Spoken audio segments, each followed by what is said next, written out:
lutut kaki, kepala.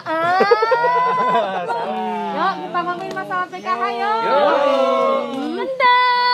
Handal. Ada siapa saja nih? Ini salah 6. Salah 6 ada. Halo, assalamualaikum warahmatullahi wabarakatuh. Perkenalkan, nama saya Isaini. Saya dari pendamping Kecamatan Ringinarum, Kabupaten Kendal, Provinsi Jawa Tengah. Perkenalkan, nama saya Saifuddin, pendamping sosial Kecamatan Gunung, Kabupaten Kendal, Provinsi Jawa Tengah. Ada siapa lagi ya? Brewo. Oh, Mas Brewo. Kok tahu kamu Brewo? Oke, perkenalkan, nama saya Adha Indra Wiyangga Golden Boy, panggilan Reza. Panggilannya Reza. Pendamping PKH Kecamatan Yuk Kota kita Kendal. gebrak bareng-bareng.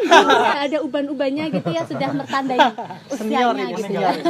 Oke, perkenalkan, nama saya Chandra Dinata Wibowo, pendamping sosial PKH dari Kecamatan Weleri, Kabupaten Kendal. Weleri atau Weleri? Weleri Neni. Wah, Nelly. Keren ya, perkenalkan diri.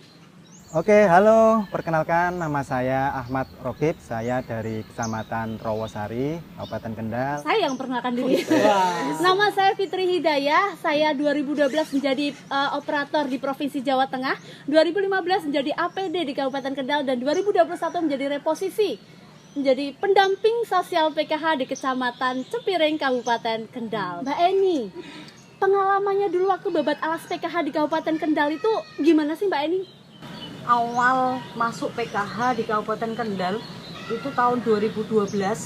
Di Kecamatan Ringinarum sendiri itu tiga pendamping. tiga pendamping itu cewek semua. Oh, cewek semua ya. Jadinya kita bicara di tahun 2012. Iya, Tahun betul. 2012 itu awal Kecamatan Ringinarum itu ada 12 desa, satu pendamping membawai 4 desa.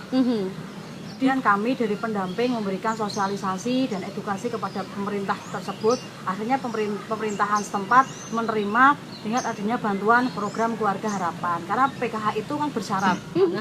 Yang paling menarik itu ketika kita validasi di satu desa di Kecamatan Ringinarum itu ada salah satu warga, beliaunya itu tidak menerima SUPA, tapi beliaunya itu datang di balai desa. Dengan apa? Dengan membalikkan meja, dia menggebrak-gebrak meja, katanya saya kok tidak dapat, padahal saya punya anak, terus kemudian punya cucu, dan anak saya itu hamil. Oh, dulu Kenapa? konsepnya masih RTSM ya, Iya, sobat sosial ya, dulu rumah tangga sangat miskin. Ya dulu RTSan, betul Mbak. Terus ini saya kok tidak dapat, padahal yang itu kaya, istilahnya dia mampu. Terus saya kok tidak dapat, ini gimana? Terus kemudian kami pendamping PKH memberikan edukasi sama yang bersangkutan. Alhamdulillah yang bersangkutan itu menerima. Oh, dengan lapang dada. keren. Ya seperti itulah kisah. Oh, keren, tepuk sedihnya. tangan dong. Ngomong-ngomong masalah sosialisasi nih, harus ada media yang tepat untuk masalah sosialisasi PKH. Kendal juga punya dong media sosialisasi PKH. Ini loh yang expert itu ada Mas Saifuddin. Monggo Mas Saifuddin. Di Kabupaten Kendal ada beberapa media sosial yang kami kelola. Yang pertama ada di platform Instagram. Oh, Instagramnya apa? Biar nanti Untuk di follow. alamatnya di @pkhkendal dan juga di akun media sosial Twitter. PKH Kendal. Iya, untuk di Twitter juga sama di @pkhkendal. Untuk yang di Facebook ada juga ada yang untuk yang akun biasa di PKH Kendal, dan di akun fanspage-nya ada di PKH Kabupaten Kendal. Jadi di Kabupaten Kendal media sosial ini kita gunakan untuk menampung beberapa pertanyaan, keluhan, bahkan protes yang dilakukan oleh warga penerima PKH maupun warga secara umum yang merasa mereka berhak untuk mendapatkan tapi tidak mendapatkan. Ngomong-ngomong soal media sosial nih, kalau misalnya di masa pandemi seperti saat ini juga penting banget. Pada bingung nih pasti SDM PKH di Kabupaten Kendal, sobat sosial juga pasti bingung. Terus FDS-nya, P2K2-nya harus gimana? Kendal punya expert nih, expert masalah FDS ataupun P2K2 di masa pandemi. Monggo Mas Chandra. Oke, terima kasih Mbak Fitri. Jadi memang selama pandemi ini tantangannya luar biasa berat. Iya, berat banget. Kenapa? Kendal zona merah ya? Iya, Kendal sempat mengalami yang namanya zona merah. Kita sempat tidak diperkenankan untuk mengadakan pertemuan. Betul. Syukur-syukur misalkan mungkin hanya perwakilan, nggak masalah kan? Tapi yang jadi masalah ketika semua KPM nggak boleh mengadakan pertemuan. Nah, sempat bingung juga gimana ya? Gimana Mbak Chandra? Itu. Ketika saya merenung ya, Merenung ya, ya, di bawah pohon yang rindang, gitu ya, kayak gitu. gini. Bukan di kamar mandi ya Mas? Enggak, muncul ide. Nyanyi dong.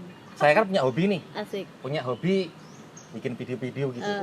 Video-video Video gitu. apa ini Mas? Video yang positif ya. Bahaya ini. Nah, akhirnya muncul ide gimana sih kalau kita itu nggak bikin apa namanya FDS Masya video Allah, bagus. melalui FDS itu lewat channel YouTube. Oh, channel YouTube-nya apa? Iya. Sekalian promosi dong. Oke, itu masih baru ya, masih baru channel saya.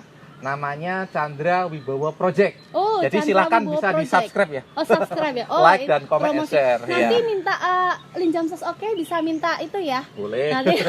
Terus isinya di situ nggak cuma hanya edukasi aja seputar P2K2, tapi juga tentang informatif mengenai serba-serbi kegiatan kita menjadi pendamping PKH. Oh, Masya Menarik Allah, sekali bagus. itu Mas. Iya, Bagus sekali. ya masih baru sih, Oh, iya. gitu. Sip, sip, sip. Masih baru. Bagus sekali ya, berarti Kendal tuh sudah punya media sosial. Untuk yang FDS khusus pandemi juga sudah ada. Tapi akan percuma kalau misalnya kita tidak mengubah mindset KPM dan meningkatkan pendidikan KPM. Ada expertnya juga nih, Mas Rokep, masalah pendidikan KPM. Monggo Mas Rokep. Terima kasih. Jadi saya sedikit cerita. Nah, itu saya mendapati bahwa di dampingan saya itu dulu waktu 2018 itu saya mendampingi 550 KPM. Wow. Itu dua desa. Dua Dua desa itu. Dan di daerah pesisir yang memang saya mendampingi di daerah pantai itu yang saya temukan banyaknya putus sekolah. Bagian yang saya lihat di dampingan saya itu yang putus sekolah itu banyak. Misalnya ada yang kelas 3 itu sudah nggak mau sekolah. Nggak Itu mau. karena dia dimotivasi, kita sudah motivasi, kita sudah apa namanya ngirih-ngirih bahasa Jawanya ya. Ngireh-ngireh ya. Itu dia Membujuk tetap ya. nggak mau karena ikut apa namanya Pak D-nya itu ikut apanya apa Miang. miang bahasanya nelayan. Nah, Iya. nelayan. Itu satu. Terus ada lagi yang SD tapi nggak neruskan ke SMP, terus ada lagi yang SMP nggak neruskan ke SMA. Dari itu saya mempunyai inisiatif, mempunyai ide itu bagaimana cara memotivasi. Yang pertama saya memotivasi kepada semua KPM saya, kalau yang anaknya ranking 1 saya kasih hadiah secara pribadi. Pakai uang pribadi Mas Rokep. Masya Allah, berkah. Luar biasa ya. Selanjutnya kalau ada yang potensi nggak mau sekolah, tapi dia mempunyai potensi bagus, saya pasti kunjungi ke rumahnya, terus saya beri motivasi kepada ibunya, kepada keluarganya, saya kumpulkan biasanya. Yang ke KPM gini, kalau masalah bantuan itu gampang, istilahnya gampang, tapi bukan masalah bantuannya yang saya harapkan, tapi yang penting anaknya itu mau sekolah. Iya. Intinya itu. Betul. Karena ujung tombak atau pisau yang paling tajam untuk memotong rantai kemiskinan itu di pendidikan. Betul sekali. Ngomong-ngomong soal output PKH nih, kalau tadi sudah ya mindset pendidikan harus nomor 1, kesehatan harus nomor 1, tapi pemberdayaan juga harus oke dong. Ini ada masternya pemberdayaan di Kabupaten Kendal yang mendapatkan PKH Award tingkat nasional. Monggo Mas Angga. Baik, ini hari yang luar biasa sekali ya teman-teman ya. Karena saya bergabung sama teman-teman juga yang luar biasa sekali hari ini.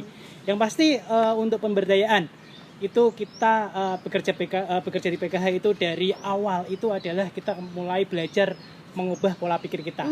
Yang tadinya untuk kebutuhan diri kita sendiri, ya kan? Dulu kita mikir awake dhewe, tapi kita sekarang di PKH kita mendampingi KPM yang benar-benar membutuhkan. Jadi kalau hanya mendapatkan bantuan PKH itu saya rasa juga masih kurang. Oh, sangat Kalau kurang. misalkan pendapatannya mereka memang di bawah rata-rata. Jadi dari segi itu saya mempunyai pandangan, mungkin teman-teman juga mempunyai pandangan yang bersama ya, untuk memberdayakan KPM. Itu awal mulanya. Terus untuk pemberdayaan, kenapa? Mungkin teman-teman juga mendapat penghargaan kemarin karena atas penghargaan Rumah PKH Kendal. Rumah PKH Kendal yang keren sekali Di itu. Kabupaten Kendal ini udah pernah Ada dengar kan? Instagramnya juga, silakan Instagramnya juga Instagramnya bisa Rumah disampaikan. PKH Kendal. Rumah PKH Kendal. Ya. Facebooknya juga sama Rumah PKH Kendal. Dan untuk produknya produknya adalah Rumah PKH Kendal Produk. Untuk produknya, satu yang pertama ada Ekrol Makrol, bisa teman-teman kunjungi beneran. di Instagram kita Rumah PKH Kendal, Ekrol Makrol. Ada lagi Layur Crispy, ada lagi Asmia untuk Asmia batik. Asmia batik. Untuk Kendal mendunia. Iya. Bantuan PKH adalah bantuan sosial bersyarat. Jadi tidak kemudian diberikan langsung, tapi ada syaratnya. Masuk dalam DTKS, kemudian menjadi keluarga prasejahtera, kemudian punya komponen PKH, dan terakhir adalah terdaftar sebagai calon keluarga penerima manfaat. Kami dari SDM PKH Kabupaten Kendal undur diri. Mohon maaf sekali bila ada kesalahan dalam tutur kata. Yang paling penting adalah kita semua satu dan leave no one behind, karena kita harus bersama dalam apapun. Assalamualaikum warahmatullahi wabarakatuh. Waalaikumsalam warahmatullahi wabarakatuh.